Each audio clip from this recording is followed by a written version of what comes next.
Welcome, everyone, to the On Poly podcast. I'm Steve Paikin. And I'm John Michael McGrath. Today on the pod, the results are in, and the PCs have won the by-election in the Bay of Quinte. We dig into the details.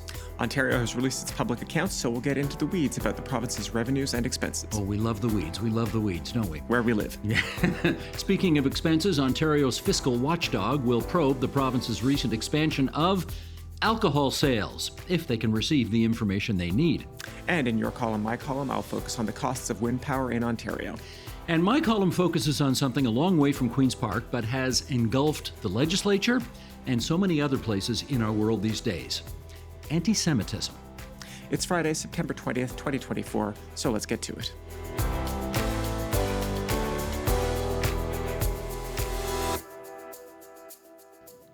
Hey, partner. Hello, sir. Little sugar to start us off, as always. Let's do the full disclosure thing off the top here. We normally record this program Thursday, so it can be in people's inboxes as a podcast first thing Friday morning. Yes. But we are a little late into everybody's inboxes today because of the Bay of Quinte by-election last night, Thursday night. So we are recording this at 7:30 Friday morning. Our producer, Matthew, left the house at 5 a.m. in order to be here right now. So my first question is obvious. Are you awake? I am awake, I'm caffeinated, and we are soldiering on. Excellent. Soldier on, my friend.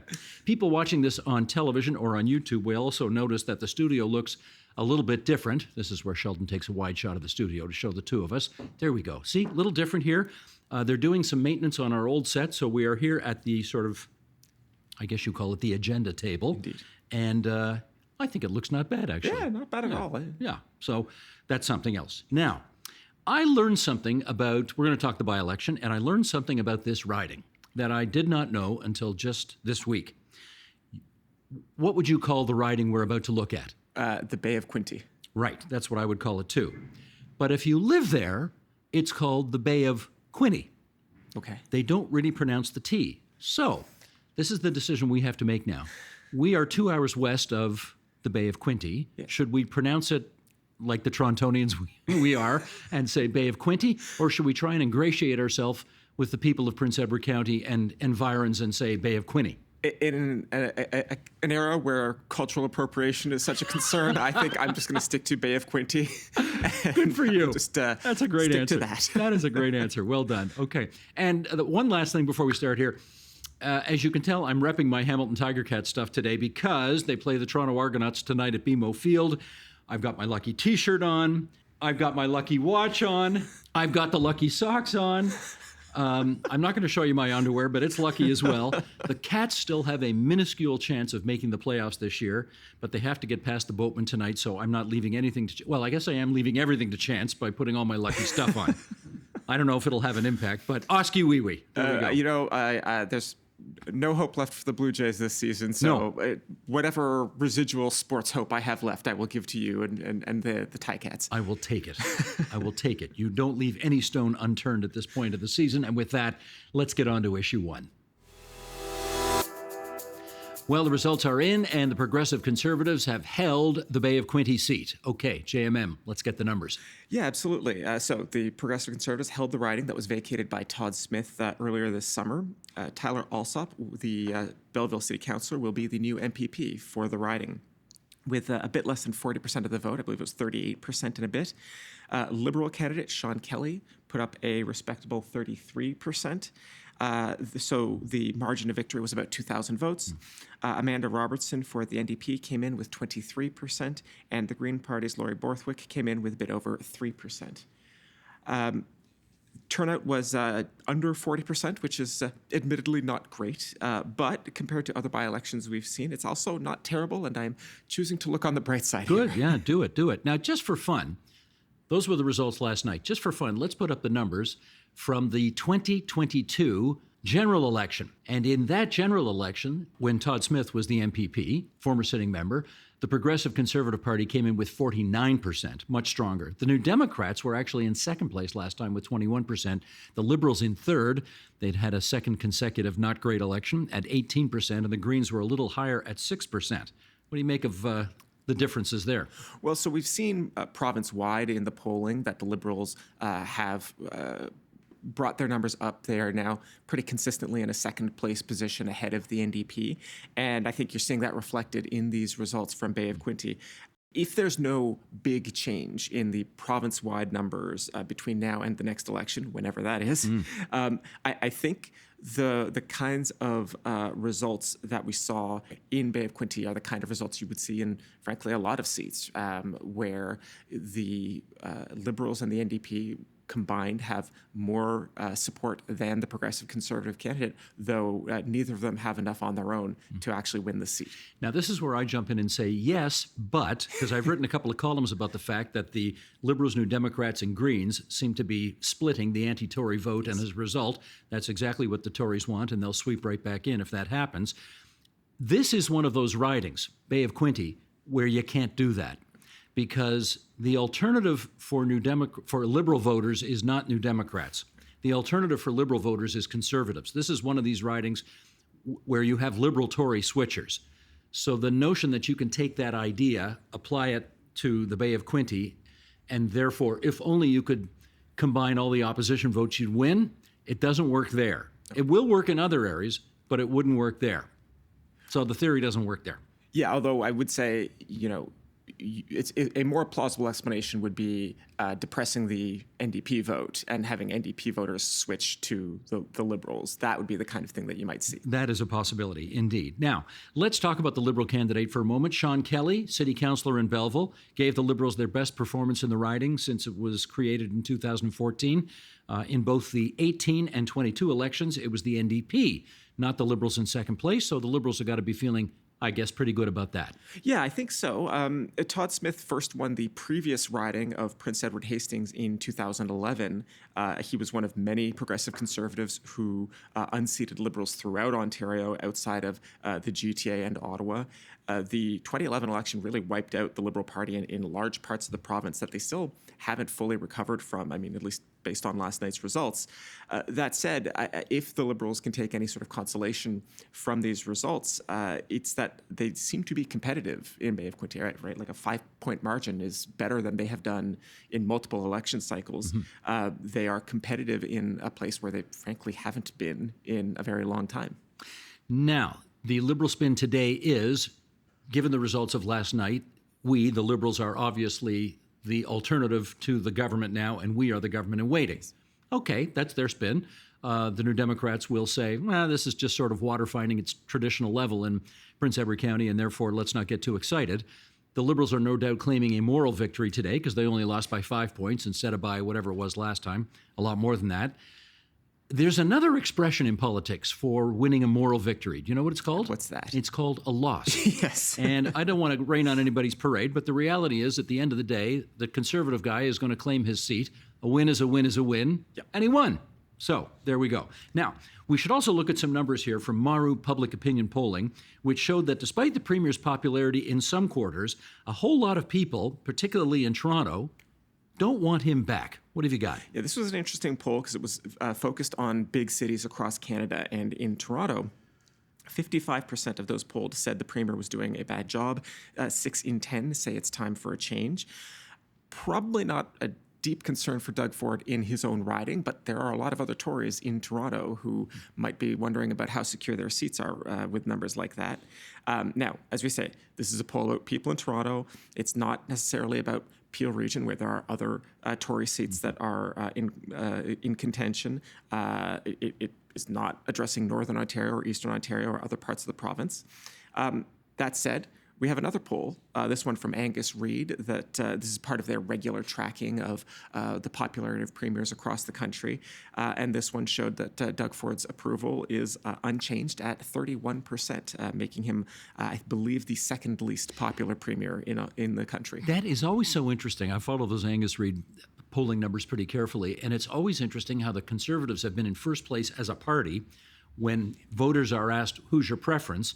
The Tories have been in first place for many, many, many months in a row. Yes. And yet Doug Ford is always one of the most unpopular premiers in the whole country. You would think there's a disconnect there. We also have to put these numbers in some perspective. If you've got 60% of the people saying, we want to change, we want to get rid of this people, that presumably means 40% of the people are content to have him stay there or want him there.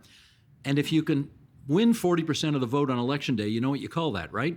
You call that a majority. You call that a majority government. That's exactly right. So it's not until the we want to change number gets closer to 65 or 70% that the government of the day starts panicking. But right now, on a 40-60 split, I think the Tories will take that 10 days out of 10. They'd be very happy with those results. Indeed. All right, with that, on to issue 2.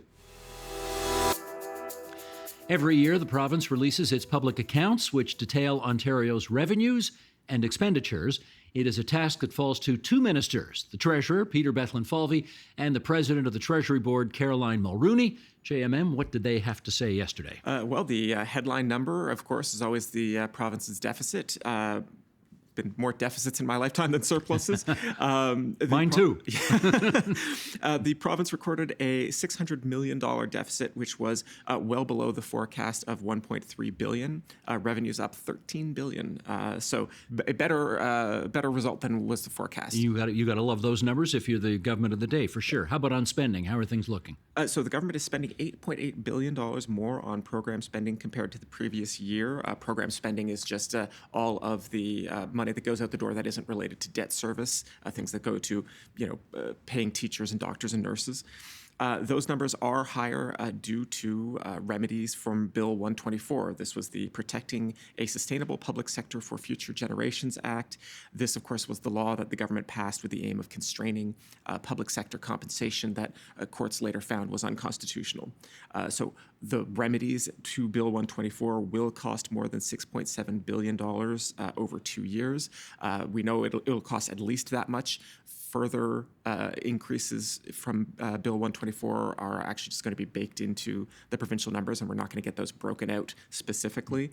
And of course, we have to mention, in the interest of full disclosure, that some TVO employees are included in those Bill 124 remedies. Let me jump in there just for a second, because there will be a question, I suspect, among many, which will be something along the likes of, if you had a bill come due later for more than $6.5 billion, why would you bother bringing this thing in the first place? You didn't. I mean, it's not like you avoided having to pay all that money when you brought the bill in. You just delayed it for a couple of years. Is there a point to doing that? And I guess the answer is, maybe there is. The finance minister was asked, did he consider this to be a mistake? And he said, no, absolutely not. It's hard to make the numbers work in that sense of, the government is going to end up spending this money regardless. Anyway, but they didn't have to spend it a few years ago, which was the point. Not having to spend that money when the province's budget was being particularly stressed by things like COVID, maybe you can make that argument that with the government's books in a healthier state now, actually pushing the compensation forward into the future, maybe you could make that argument. I'm not making that argument on the government's behalf, but I'm grasping for some explanation here. Well, it's exactly the opposite of the old muffler commercial. You can pay me now or you can pay me later. They preferred to pay later, and they like that they got to pay later. Yes. Anyway, what are the debt numbers looking like? The debt is $437 billion. Whoa. Of course, the Tories did incur a very substantial amount of debt during COVID in the response to the pandemic. I think I've mentioned before, you can now say that basically every single one of Ontario's major parties has now presided over some kind of financial crisis. The NDP during the 1990 recession, the Liberals during the 2008 financial crisis, and now the Tories during the pandemic. You can just watch. I mean, those are the 3 periods where we saw Ontario's debt explode, and now they all get to claim responsibility, though I'm sure they don't want to. So $437 billion. That is a $15.8 billion increase over the previous year. And we should just explain this a little bit more, because understandably not everybody understands the difference between deficits and debts. So deficits are the annual difference between what you take in and what you spend. And for almost every year that you and I have been alive, governments have spent more in program spending than they have taken in revenue, which means they are running deficits. If you take all of those deficits from Confederation, all those annual deficits from Confederation to today, that's how you get to the $437 billion number. And we owe that money to a variety of financial institutions, mostly here at home, but also around the world. That's one way to count debt, and it would show you that Ontario, I think what's the expression? We are the largest indebted sub-sovereign jurisdiction in the world. Yes. Which doesn't sound good. No.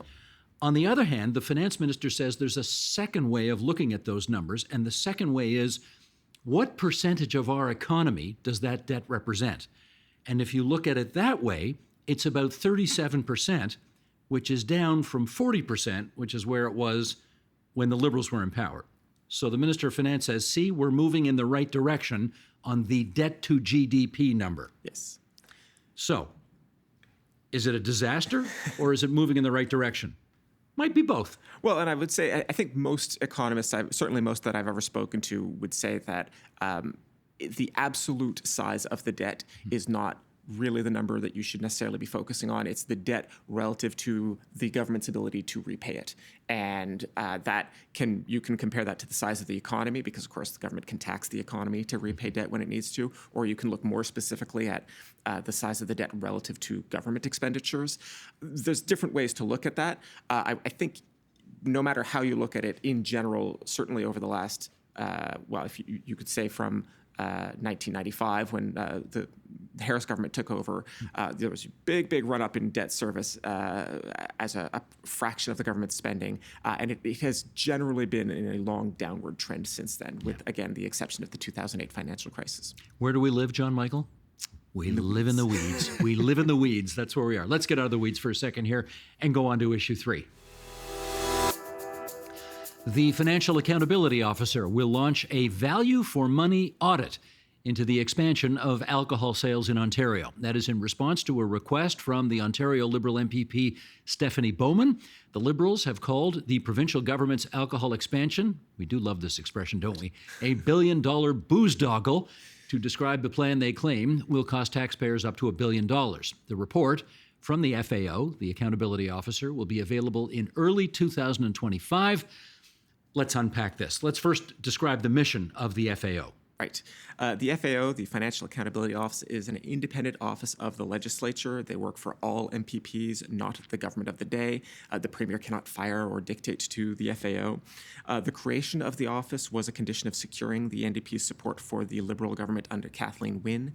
And over the last decade, the office has grown into, I would say, a really important source of information about what the government spends and where. And let me parenthetically say, I give credit to that fact to a guy named Peter Weltman, who was a guest on this program many times and was the previous FAO, the officer, and who really did a lot of great work to bring it some profile. And they loved the fact that he did that so much that they didn't renew his contract. Indeed, they did not. Yeah. He's gone on to better things, and the new people there are a lot lower profile, which I think the government loves. Anyway, the way that the FAO can do its work, they don't necessarily have to, they can undertake their own work as well, but they can also respond to requests made by individual members of the Ontario legislature, government or opposition, right? That's part of their mission. Yes, the law does allow MPPs to make a request to the FAO. It does, however, remember we talked about the independence of the office. The FAO also has the power to decline a request from an MPP. They are obviously choosing not to exercise that privilege in this case, so they think there's something worth looking at. Right. So, having put that background in place, let's figure out what they are now investigating, which is what? They are going to look at the exact costs of allowing alcohol sales in convenience and big box stores early.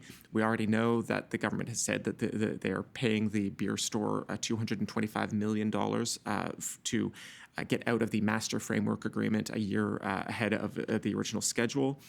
The FAO is also, it's been reported, they're also going to look at the counterfactual for what it would have meant for the province and its public finances if the government hadn't opted to get out of the contract early. So we will get, apparently we will get a decent estimate of what the full costs of the current policy is, and then we will get an estimate of what the costs of the original results would have been. If we get the report in time, voters will be able to compare whether they think that's a good use of money. Well, let's pick up on timing here, because this is a pretty significant study, because we're here September 2024. The FAO says we're not going to be able to bring you these results of our investigation until the spring of 2025. Why is that interesting timing, John Michael? Well, if a report were to be released in early 2025, spring 2025, say, and if it were to confirm the Liberal allegation that this is eventually going to cost us $1 billion in foregone revenue, that would be fortuitous timing for the Liberals if we were then heading immediately into a spring election, which is, of course, one of the things that we have speculated a lot about on this podcast. At the same time, the FAO could come back and say, no, it's not really going to be $1 billion. The Liberals are kind of playing games with this. That is a potential outcome from this report. And that would be bad for the Liberals. It would be very interesting for us to discuss on the podcast. I believe the technical term for that in journalism is a giant nothing burger. Yes. I think that's what that would be in that case. But we'll see. Obviously, they've got several months to figure all that out, and then we shall cover it when it happens. In the press release, there is a line that reads, "The FAO must receive timely information from the province to complete the project, and delays in receiving information could affect the project timeline." That is a very interesting line for the FAO to put in a press release, because it does kind of lay down a bit of a gauntlet to the government to say, come on, people, please make sure you give us the information we need, right? Absolutely. And there is some history to this. Back in 2016, when the FAO of the day was just really getting the office up and running, there was a dispute between the FAO and the Wynne government over how much access the office would have to government spending projections, how quickly that access would be offered. I believe it was Stephen Leclerc was the FAO of the time, and he took the dispute public. He said to reporters, the government and the Ministry of Finance are not being forthcoming with this information. This is a matter of transparency, accountability, and he basically said, my office cannot do the work that the legislature charged us with if we don't get this information in a timely fashion. And eventually the dispute was resolved, and certainly through Peter Weltman's time, I asked him periodically, what's the relationship with the government? And he said, for the most part, when we ask for the information, we tend to get it. So could that happen again? Well, yeah, the government could obstruct the flow of information. They could sit on requests for information, not answer them in a timely fashion. If it got really acute, the FAO could, I suppose, try to challenge the government's actions in court, but that doesn't exactly speed up the process, right? Yeah. So, I guess I will just close by saying, this is for now still all hypothetical, and there is no evidence so far that the government is trying to obstruct any information, any investigation or any information.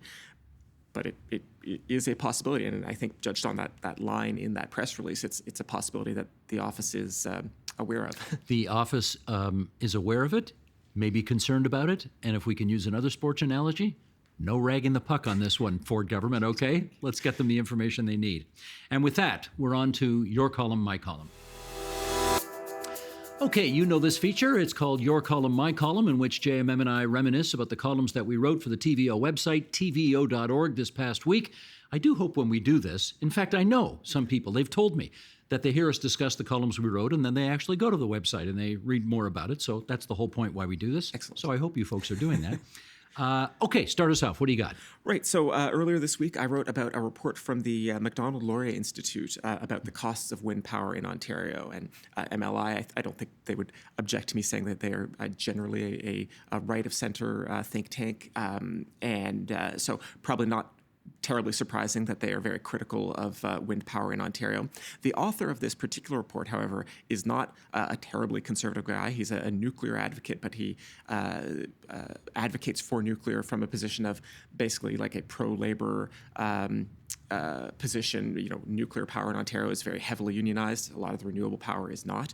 The guy's name is Edgardo Sepulveda, and he has written for TVO previously.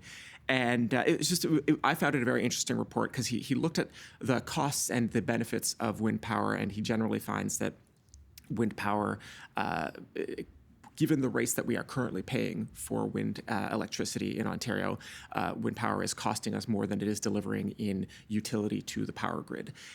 It is not displacing coal or oil because we don't use those for electricity generation anymore. And it's also not displacing as much natural gas as it would need to really be worthwhile from an environmental standpoint. In fact, it's really not very well correlated with Ontario's electricity demand at all. So I found it a very interesting report. He basically says that in order to balance the books, we would need to be paying something like 2/3 less for wind power than we currently are. And this, of course, goes to an issue that I know has driven you a bit mad a few times, because one of the effects of paying so much for wind power is that it has flowed through over now, 15 years or so. It's one of the reasons why we have these subsidies in place for electricity prices in Ontario.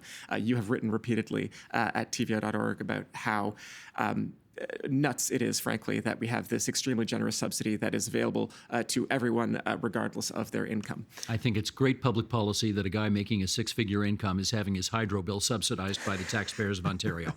I think that makes perfect sense. Yes, absolutely. Not. And how about you, Steve? I wrote about something this week, and it's not up on the website yet, it'll be up on Monday. I wrote about something this week that I've never written about before, that has been an issue in the world for, I think, only about 3,000 years, and has obviously come to the fore again in the last little while. Yeah. And and Queen's Park has become embroiled in it. Much of the capital city has become embroiled of it. Much of the world has become embroiled in it. I wrote about anti-Semitism, and it has become, because of the war in the Middle East, which is October 7th was a tragedy. The Israeli response is a tragedy. This thing is just tragic from every way you look at it. But in large measure because of that, it was actually, the numbers show that anti-Semitism was on the uptick even before October 7th of last year. But it has certainly doubled, trebled, and quadrupled since then. It's a big problem now. It's become a big problem. And I guess I peg the column to the fact that Adam Gopnik, who was a very fine writer for the New Yorker magazine, born in the States, but actually grew up in Montreal. His parents were McGill University professors. He went to McGill as well. He's a brilliant, brilliant writer. He gave a speech at Massey College this past week all about confronting hate, which was what the speech was called, on confronting hate. He gave the second annual Irving Abella Lecture at Massey College.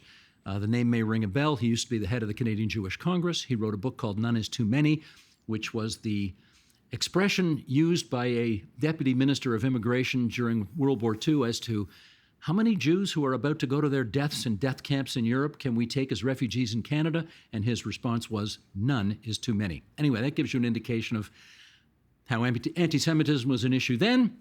It's an issue today. We have seen the head of CUPE, Fred Hahn, tweet a couple of things that he has had to apologize for because many people saw those as anti-Semitic. He has now been, I don't know if sued is the right word, but there is a legal case against him, a human rights complaint against him for things that he has done and said since this all came about. And anyway, I am wrapping up the Gopnik speech, other things that have happened in the province of Ontario over the last many months, and that's the column. I look forward to reading it on Monday. Amen. So let's move on. If you've got a burning question or insightful comment, please send it to onpolitics@tvo.org. And JMM, I always love this part of the program, I must say, because we get to find out what people out there are interested in, and occasionally we may actually have the right answer to the questions they have. We do try. What do we got this time? So we have a question here from ex-user Mike Warland, and it is about drawing up the writ. Mike asks, after the writ has been drawn up, previous MPPs are no longer in the job. Fine, but by what legal authority can government operate at this point in time? Is Parliament operational? This seems like a silly question to me, but please make this clearer. Okay, Mike, first of all, I have to say, I love you.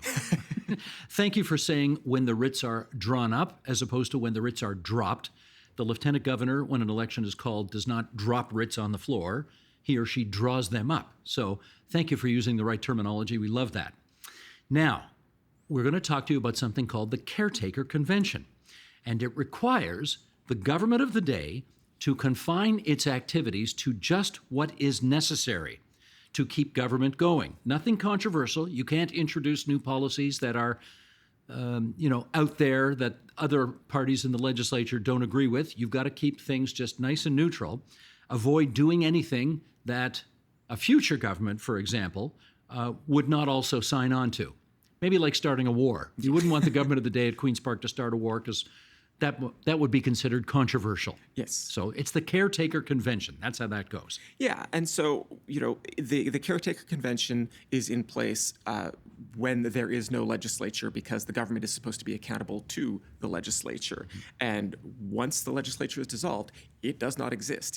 There's no mechanism to recall it because it doesn't exist anymore, and it cannot be recalled until new MPPs have been elected. If after an election, the same party has a majority and it's very clear that the existing premier and cabinet will remain in power, then nothing changes and the Caretaker Convention ends very quickly. And, in theory, the day after the election, the premier can go back to governing just as he did before the election. At both the federal and provincial levels, because we're talking about a parliamentary convention that applies to both the federal and provincial governments. If a different party is elected, there's a different majority in the legislature, then the current government remains in a caretaker mode until the new government is sworn in, until the premier and has a cabinet in place. Now, one other detail, and I'm gonna give you some history here. If there is a change in government, the Caretaker Convention does actually allow for some changes in policy even before a new government is sworn in. And we had a case of this in 2018 with the cap and trade program. You might remember the Liberals had implemented this form of carbon pricing. Doug Ford was vehemently opposed to it. There was supposed to be an auction of carbon permits. It was scheduled to occur after the election, but before the new government was sworn in. And interpreting this caretaker convention, the public service opted not to conduct that final auction. They said basically this would go contrary to the policies of the incoming government. It would, be an enormous mess to undo after the fact. So no point in doing it. So just do not do it. I guess, formally speaking, Kathleen Wynne was still the premier. It was still her policy, but the Caretaker Convention bound, and they opted not to go forward with that auction. Now, what is also interesting about this is that this Caretaker Convention, it is not a section of the Constitution. It is not in the Charter of Rights and Freedoms. It's not even a law that some legislature once upon a time passed. It is a custom. It is a convention. When we say convention, we don't mean like a bunch of people gathering at a convention hall. It's a convention as in a norm, a custom that has developed over the last 154 years, and it works. It's a part of our democracy that works. So far, in my lifetime, every government has kind of respected the Caretaker Convention. And that's a beautiful thing in a democracy when everybody respects the results. And I'm not making any allusions there to anything that might be happening south of the border. Indeed. No, it's always a bit of fun to explain to people that huge and important parts of Canadian democracy are not actually written down anywhere, or they're written down in only the vaguest sense, right? I think in the 1867 Constitution, it says something like, the Dominion of Canada shall have a constitution similar to that of the United Kingdom. And that's... Which doesn't have one. Exactly, right? The idea that the premier and his cabinet have to command the confidence of the House, something like a bedrock assumption in our parliamentary system, is just a convention. Right? It is just this rule that we inherited from Great Britain, and we have, as you say, we've all agreed to follow it for 147 years and counting. Is it 147? Where are we at right now? 1867 to 2024. It's 157. Oh, gosh. Am I glad I'm here to fact check your math? Clearly, I had some caffeine this morning, but not enough. Good All stuff. Right. Give the email address, if you would, my fine sir. That's right, yes. If you want to learn more about the Caretaker Convention, we've got an explainer online, and we will link to that in our show notes. And if you'd like to ask about anything else related to Ontario politics or the content of this show, please email us at onpolitics@tvo.org. And just before we sign off, democracy nerds might want to tune in to TVO on Sunday night. At 7 p.m., we start with our TVO Today live event, which we recorded on location in Mississauga. We had a great conversation about whether Gen Z or Z, we didn't agree on the pronunciation of that, but whether Generation Z or Z will reboot democracy. That's at 7. Then at 8 p.m., a new episode of democracy advocate Dave Meslin's show. It's called Unrigged. It's all on YouTube right now at youtube.com/@TVO Today, or over the air on television starting at 7 p.m. on TVO. I've seen some of the episodes of this. It is a great series explaining some of the ABCs of democratic reform. And Dave Meslin is really terrific at explaining how this all works. So we heartily encourage everybody to watch. Very passionate guy, Dave. Indeed. And with that, that is the On Poly podcast for this Friday, September 20th, 2024. You can follow our show on Apple Podcasts so that you get notified each time a new episode is available. And you can see the video version of the podcast on the TVO Today YouTube channel. Any feedback you have, we're happy to hear it, good, bad, or indifferent. Write us an email at onpolitics@tvo.org and be sure to include your first, last name, and where you're located. Can I just do one last thing here? I say this every week where I say, we want your feedback, good, bad, or indifferent. That expression is something John Turner used to say, the former Prime Minister of Canada, when they asked him, what do you think of this poll that shows you sucking? And he would say, I never comment on polls, good, bad, or indifferent. And I mention that today because 4 years ago yesterday, Mr. Turner died. September 19th, 2020. So given that I use that expression every week, this felt like the right week to explain why I keep using that expression. John Turner, rest in peace. There we go. This week's episode was produced and edited by Matthew O'Mara, video editing by Colin Kish. Production support from Jonathan Hallowell, Christine Gardner, and TVO's Digital Media Services team. Our managing editor is Katie O'Connor. Lori Few is the executive producer of Digital, and John Ferry is vice president, programming and content. Special thanks, as always, to our studio crew to make this video podcast happen and really move our set from over there to over here. And special shout out this week, I'm going to give it to David Chung over here on camera 2 because he got such a beautiful shot of my Hamilton Tiger Cat wristwatch there. And Go the socks. Cat. Don't forget the socks. And the socks as well. Oski wee wee. Go Cats tonight. Let's go. And until which camera, Sheldon? Should we go over here? Until next Friday, everybody. Bye-bye. Bye.